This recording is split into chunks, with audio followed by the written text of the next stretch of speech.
relinquish, but maybe have a question later. Okay, Representative Oshiro. Thank you. Hey, Mr. Kondo. So I've been looking through all the various ethics opinions, and I'm just trying to get some clarity. Is there any substantive difference when the commission opines between a legislator versus an employee under the gift law or any other part of the ethics law? Not that I'm aware of. Okay, so pretty much whenever the commission indicates or issues a decision, whether it's an employee or a legislator, it's pretty much good guidance for either one. As a general statement, I think the answer is yes. But again, not everyone is created equal. And what I mean by that is a legislator may be treated different with respect to a gift versus a state inspector that is inspecting a restaurant. In other words, I spoke to Representative Maramoto about some of the meals that, for instance, a legislator generally could accept under $25. For a inspector, health inspector, going to inspect a facility, I think the commission's position would be that inspector cannot accept that same valued meal from that facility that he or her is going to inspect. Okay. So generally, yes, but I think there's certain differences between certain types of people and their official jobs. Yeah, I think there's always differences. I mean, I will give you that. But I think when I'm looking at the Ethics Commission's opinions, that's pretty much the only guidelines that we as people subject to their jurisdiction have to follow, correct? Well, not totally, because There's court opinions that are published? No, I think what I was going to say, Representative, is I've been executive director for a couple months, and what I've done, or what I've attempted to do, is provide some brighter line guidance to the members of the legislature for your benefit as well as the commission's benefit, so that you folks would be able to see what is presumed okay, and if there's something above that line, that you should the flag would go up, or the light would go on, so to speak. Okay. So I guess in light of some of those indicated things that you've talked about being on the job for a few months, is it still your conclusion that, I mean, everything you've been giving as guidelines is based on the opinions and or prior decisions by the commission? Generally, or not only the commission, but prior guidance by the office. Okay. Opinions by the commission as well as staff guidance, yes. Okay, first one. When it comes to the $25 bright line, can you explain the basis for that? Surely. Like I explained to Representative Maramoto, I think from the commission's viewpoint, under $25, a meal under $25, it's not, and we understand that there's a culture. I think this is the foundation of this opinion, is there's a culture that we like to do business over meals, whether it's a cup of coffee, whether it's a breakfast, whether it's something that is, we like to hold meetings over meals. So in recognition of that, the commission has interpreted the statute to allow these relatively modestly priced type of meals to be part of your ability to do business, so to speak. So under 25, the commission has opined that it is not reasonable to infer that that meal is intended to influence or reward the person. In reaching that conclusion, the commission also looked at the lobbyist disclosure requirements. The lobbyists are not required to disclose expenditures that are less than $25. Okay, so along with meals being less than 25, there's other things you call gifts of aloha, such as a lei or some flowers on opening day or something like that, right? Correct. I mean, so that's when we're talking about the tangible sort of gift as allowable under 25, correct? Well, not really. I think what we've done and what we've tried to explain to folks is that we break down the gifts into really 4 different categories, one being these tangible gifts, these gifts of aloha that may be accepted. Meals is another category.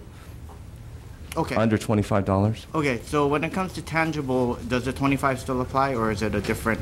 I think it's a nominal gift, the gift of aloha, something that you bring, a ceremonial type of gift. Okay, so a good example, Hawaii Automotive Dealers gave every legislator 2 $7 tickets, so 14 bucks. That's not nominal, or that is nominal, No. or is there a reason why HADA have to go back and claim the tickets? Sure, and I think the answer to that is because those are not the type of ceremonial gifts of aloha that usually somebody brings. Those are the things that we say have the eBay value, or I say have the eBay value. Things that actually have some resale, some value. It saved you $7. It's just like I go home a Punch Bowl every day, and I see Jiffy Lube. If they lobby the legislature, I don't think it would be appropriate under the gift law for them to bring and you to accept the free oil change. Okay, but let's stick to the actual example I bring up. $7, 2 tickets, that is impermissible. Is that Correct. That I don't need Correct, to know about yes, Jiffy Lube. I correct. just am asking about Yes. this one example. Okay. Next one, let's talk about the HIPAA dinner. Okay, so I kind of read your letter. I guess the question, and I understand the concern about the lobbyists, but the other issue you raised was about the value of the ticket. What is the commission's opinion on the value of the ticket? Face value of the ticket. Face value. Yes. Okay, so even if it's a charitable nonprofit and it says $100, but the price of the value of the meal is $40. Representative, I'm not sure if we're talking about the bill, the proposed HD1, because the value is irrelevant at that point.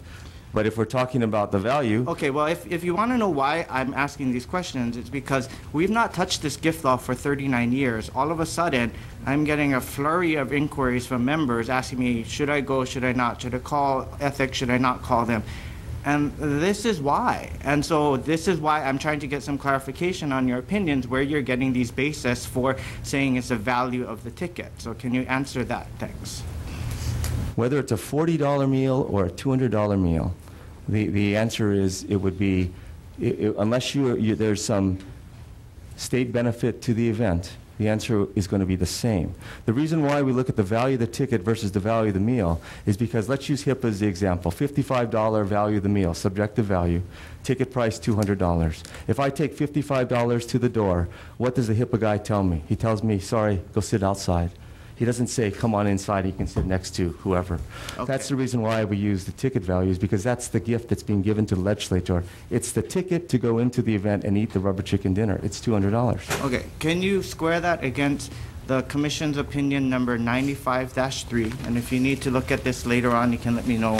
But in conclusion, it said, they answered 4 parts. They said, let's see, if the gift met the requirement for disclosure, then it had to be reported. The Commission noted fundraising tickets generally come in 2 forms. If the ticket carried a dollar value, then the value of the gift was a dollar value.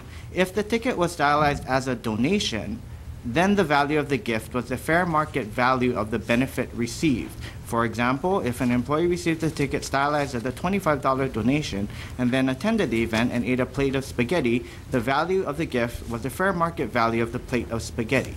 So it seems to me this opinion is saying it's the value of the actual food, not the value of the ticket. Well, you have the advantage because I don't know the opinion you're reading, but as I told you earlier, whether it's a $40 meal, a $55 meal, or the $200 ticket price, the Commission's position would be gift from a lobbyist, I'm not asking about lobbyists. I'm asking about the value, just that issue. Don't try and bring up other issues. I'm asking about value and how you come up with your opinions on value. I guess my response, Representative, is that the value on what you're describing really is irrelevant, because once you hit above that de minimis $25 number, unless there's a valid state benefit for you attending the event, whether it's a $40, $55, or $200 event, the answer is you probably can't take it. Yeah, but if it is a $20 banquet buffet and they charge $100, I mean, it seems like we should be able to go. That's the question. Is I think your opinion just 2 minutes ago was it's the value of the ticket, not the value of the food. But can you square? And if you need, like I said, if you need to go back to these opinions and square it, please feel free to do so. But I have multiple opinions I want you to square away from me so you can explain how your guidelines are squaring with these prior opinions. So let me go on to the next one. The next one has to do with the actual what charities do for us. There is an informal advisory opinion number 99-4. In that one, it didn't really have to do with the issue of gifts. I will give you that, and so don't distinguish it on that basis. But I am interested because the Commission in that opinion, again, this was an informal advisory opinion 99-4, stated Charities were part of his constituency. Further, the State Ethics Commission believed that the support of charities in this case was for public as opposed to private purposes. The State Ethics Commission believes that HRS, they're citing to the fair treatment part, is not violated when a legislator uses his or her position for a legitimate state purpose, such as to assist charities that benefit one's constituency or the state as a whole. So, let's look at the issue of 501c3s versus the other ones. I understand you guys have a concern about opening it up to other corporations, nonprofit corporations. But, as I understand it, the commission rejected 501c3s. If we were to change this bill to just limit it again to 501c3s, would that somehow be acceptable based off of what the commission has previously stated in their advisory opinion 99-4? No, and the reason is because the commission voted to oppose SD2, which was limited to 501c3 corporations. Okay, next one. When you talk about this protocol, I guess what I'm referring to it, and I think you referred to it very briefly, was I think PRP is holding an event where Ray LaHood, the U.S. Secretary of Transportation, and U.S. Senator Inouye are coming down to kind of explain everything going on in the federal level. And there's a letter issued by PRP saying the cost of the food at the reception is $36.75, and so as long as you meet a certain protocol, you don't have to pay. What's the protocol again? I think it's the people who are at a certain level who are representing the state at the function. Like I mentioned, it's likely the governor, lieutenant governor, speaker, vice speaker, Senate president, Senate vice president. Okay, and is that protocol... Or their designees. Or their designees, is that provided anywhere in writing, or is that in an informal opinion or an advisory opinion or anything? You know, the commission has been in the process of trying to establish these brighter line guidance.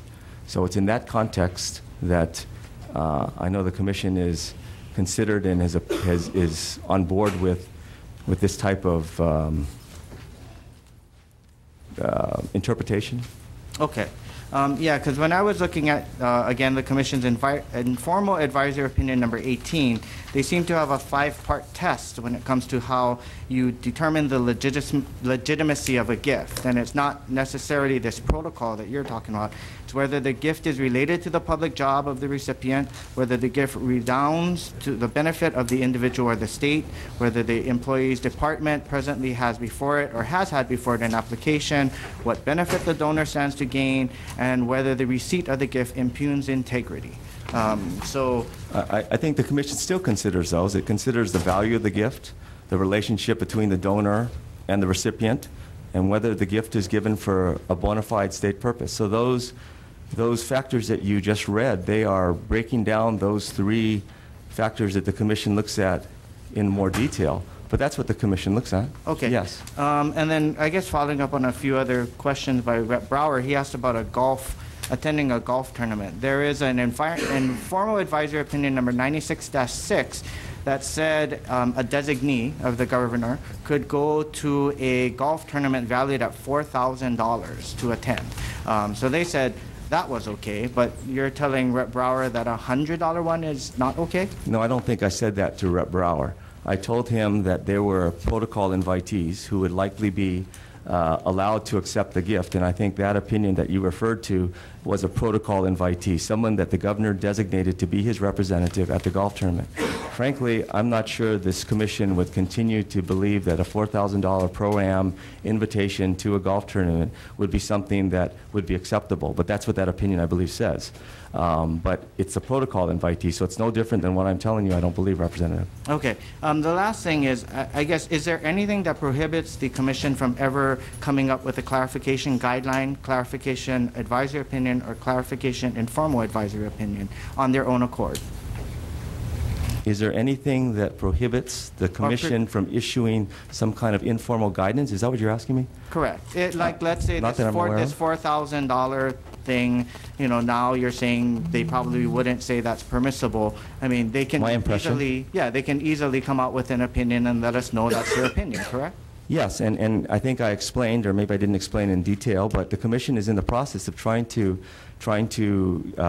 agree and allow us to issue some guidance to not only legislators but also state employees, so they understand where some of these lines are to help you as well as to help us. Yeah, I would strongly suggest that. I mean, I was looking through the opinions, informal advisory opinion number 96-8.